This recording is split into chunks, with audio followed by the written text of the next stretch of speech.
নমস্কার, আপনি দেখছেন প্রতিদিন বুলেটিন। পৃথিবী আজ এক ভয়ঙ্কর মোড়ে দাঁড়িয়ে। ইরান, আমেরিকা আর ইসরায়েলের মধ্যে উত্তেজনা চরমে। পাকিস্তানে চলা শান্তি আলোচনা ভেঙে পড়েছে, আর সেই সঙ্গে শেষ হয়ে গেছে সেই 2 সপ্তাহের যুদ্ধবিরতি। তার মানে যুদ্ধের আগুন আবার জ্বলে উঠতে পারে যে কোনো মুহূর্তে। বন্ধুরা, যখন পুরো পৃথিবী যুদ্ধের আতঙ্কে কাঁপছে, ঠিক তখনই ভারতের আকাশে এমন কিছু ঘটেছে যা বেইজিং থেকে ওয়াশিংটন পর্যন্ত সবাইকে চমকে দিয়েছে। প্রশ্ন উঠছে, ভারত কি চুপচাপ কোনো বড় মিশনের প্রস্তুতি নিচ্ছে? কেন ভারতীয় বায়ুসেনার পাইলটরা আমেরিকার সবচেয়ে শক্তিশালী ফাইটার জেট ওড়াচ্ছেন? কি সেই বিমান যার নাম শুনলেই চীনের এয়ারফোর্স পর্যন্ত চিন্তায় পড়ে যায়? আজ আমরা কথা বলবো সেই ভয়ঙ্কর যুদ্ধবিমান নিয়ে, F-15EX ইগল 2। বন্ধুরা, এটা কোনো সাধারণ ফাইটার জেট নয়, এটা সেই লেজেন্ডারি প্ল্যাটফর্মের অংশ যার যুদ্ধের রেকর্ড শুনলে অবাক হয়ে যাবেন। 100-র বেশি এয়ার কম্ব্যাট, আর একবারও শত্রুর হাতে ধ্বংস হয়নি। ডিফেন্স এক্সপার্টরা একে বলে মিসাইল ট্রাক। কেন জানেন? যেখানে আধুনিক স্টেলথ জেট 4 থেকে 6টা মিসাইল বহন করে, সেখানে এই দানব একসাথে 22টা এয়ার টু এয়ার মিসাইল নিয়ে উঠতে পারে।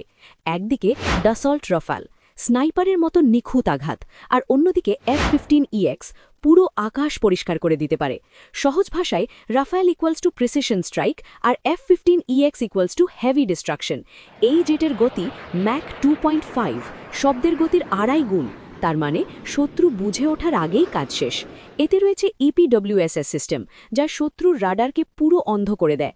কল্পনা করুন, রাডারে কিছুই নেই, কিন্তু আসলে F-15EX মাথার উপর ঘুরছে। বন্ধুরা, 2026 সালে ভারতের চ্যালেঞ্জ দ্বিগুণ। একদিকে চীন, অন্যদিকে পাকিস্তান।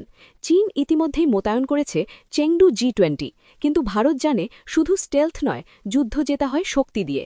গেম চেঞ্জের কেন? F-15EX আসলে কি করে? বেশি মিসাইল, বেশি রেঞ্জ, বেশি ধ্বংস ক্ষমতা, মানে শত্রুর পালানোর কোনো সুযোগই থাকবে না। এখন সবচেয়ে বড় প্রশ্ন, ভারত কি এটা কিনবে?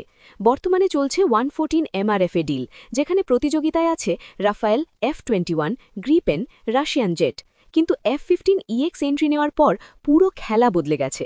আমেরিকা বলছে ভারতে তৈরি হবে, ভারতে মেইনটেনেন্স হাব হবে, মানে ভারত শুধু ক্রেতা নয়, পার্টনার। বন্ধুরা, ডিফেন্স ডিল শুধু অস্ত্র কেনা নয়, এটা কূটনীতি। ভারত রাশিয়া থেকে S-400 নেয়, ফ্রান্স থেকে রাফেল নেয়, এখন আমেরিকার সাথে কাজ করছে। মানে ভারত কারো দলে নেই, ভারত নিজেই একটা শক্তি। ইরান ইসরায়েল যুদ্ধ বাড়লে তেলের দাম বাড়বে, বিশ্ব অর্থনীতি কাঁপবে। তাই ভারত এখন থেকেই প্রস্তুত হচ্ছে। F-15EX এর পেলোড 13.5 টন। এতে ভবিষ্যতে লাগানো যাবে হাইপারসনিক মিসাইল, আর ভারত নিজেও তৈরি করছে হাইপারসনিক অস্ত্র। অনেকেই বলবেন, আমাদের তো আছে HAL তেজাস, তাহলে বিদেশি জেট কেন? উত্তর খুব সহজ, HAL Tejas light fighter, F-15EX heavy fighter, দুটোর কাজ আলাদা। ভারতীয় পাইলটরা আমেরিকায় গিয়ে এই জেট উড়িয়েছে, পরীক্ষা করেছে লাদাখের ঠান্ডা, রাজস্থানের গরম।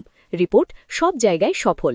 সোশ্যাল রিঅ্যাসুরেন্স, এই জেট উড়তে পারে 60,000 ফুট উচ্চতায়, আর এর রাডার শত শত কিলোমিটার দূরের ড্রোনও ধরতে পারে। ভাবুন, রাফায়েল প্লাস F-15EX, এই জুটি হলে আকাশে ভারতের রাজত্ব নিশ্চিত। বন্ধুরা, যখন পৃথিবী যুদ্ধের দিকে এগোচ্ছে, ভারত তখন প্রস্তুত হচ্ছে আরও শক্তিশালী হয়ে উঠতে। বার্তা একটাই, ভারত প্রস্তুত। আপনি কি মনে করেন, ভারত কি F-15EX কিনবে? কমেন্টে লিখুন, ইন্ডিয়া রেডি। আর এমনই ডিফেন্স আপডেট পেতে চ্যানেলটা সাবস্ক্রাইব করে রাখুন।